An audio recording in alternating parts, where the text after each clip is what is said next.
Assalamualaikum warahmatullahi wabarakatuh.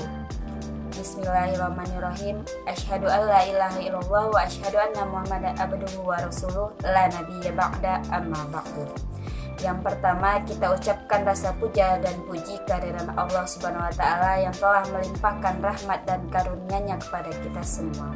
Shalawat serta salam tidak lupa kita junjungkan buat Nabi Muhammad SAW dengan mengucapkan lafaz Allahumma sholli ala Sayyidina Muhammad wa ala ali Sayyidina Muhammad.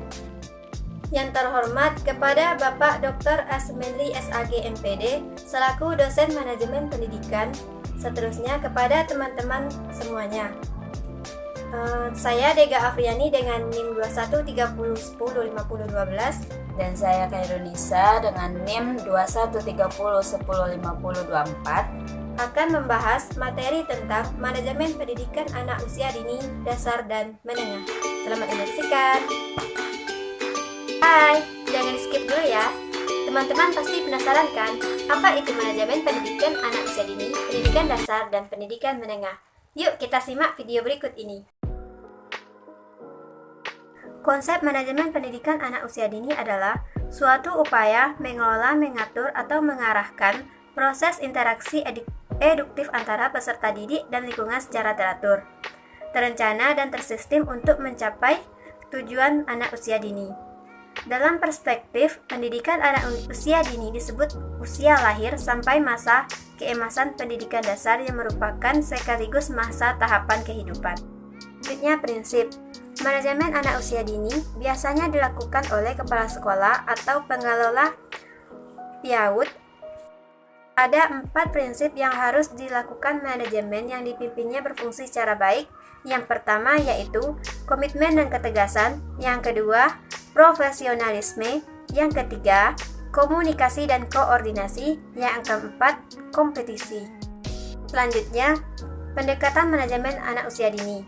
Pendekatan yang melandasi pembelajaran yang berpusat pada anak merupakan individu yang sedang tumbuh dan berkembang. Anak juga merupakan makhluk yang aktif. Atas dasar fakta tersebut, maka dikembangkan strategi pembelajaran berdasarkan pendekatan perkembangan, pendekatan pembelajaran yang aktif, karakteristik pembelajaran yang berpusat pada anak. Teknik manajemen pendidikan anak usia dini. Ada 4 teknik yang dipakai, yaitu yang pertama, teknik perencanaan pembelajaran. Yang kedua, mengorganisir pembelajaran yang aktif. Yang ketiga, menggerakkan pendidikan anak usia dini. Yang keempat, mengawasi pembelajaran. Pembahasan selanjutnya yaitu manajemen pendidikan dasar. Manajemen sekolah dasar merupakan kegiatan mengelola atau mengatur sekolah dasar. Dengan kata lain, manajemen sekolah dasar yang berarti penggunaan orang-orang dan sumber daya yang lain untuk mencapai tujuan sekolah dasar tersebut. Di sekolah dasar, kepala sekolah sebagai lembaga perlu yang menggunakan manusia, material, dan sumber daya finansial untuk memenuhi tujuan sekolah yang ditetapkan.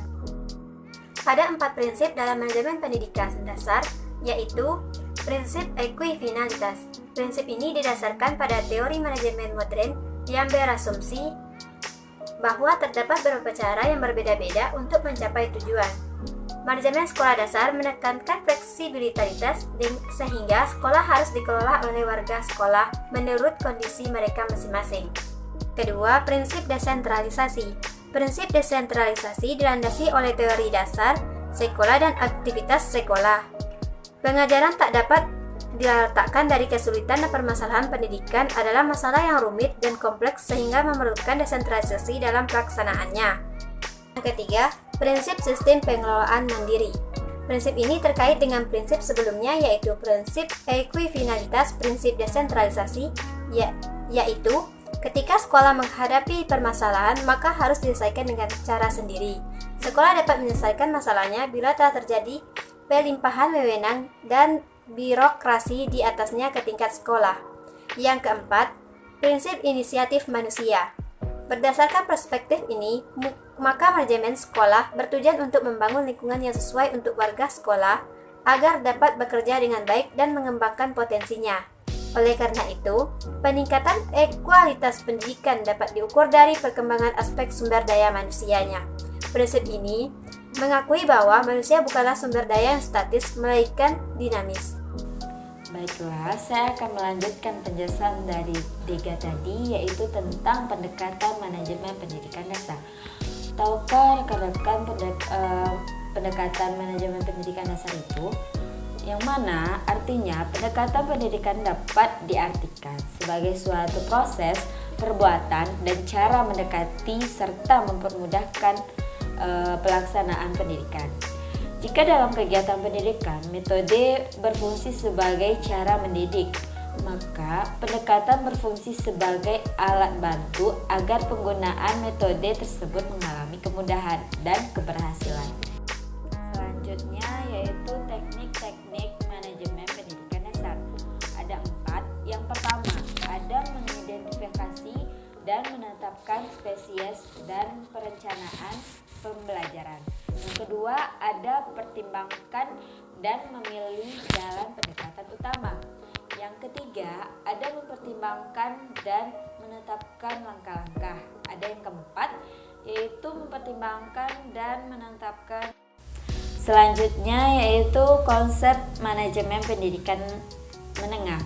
Menurut Kementerian Pendidikan Nasional, sebagai dikutip oleh Mulyasa 2002, yaitu mencangkup input, proses, dan outputnya pendidikan sekolah menengah sebagaimana menurut Undang-Undang Nomor 20 Tahun 2003 tentang Sisdiknas yang menyatakan bahwa sekolah menengah merupakan lanjutan pendidikan dasar.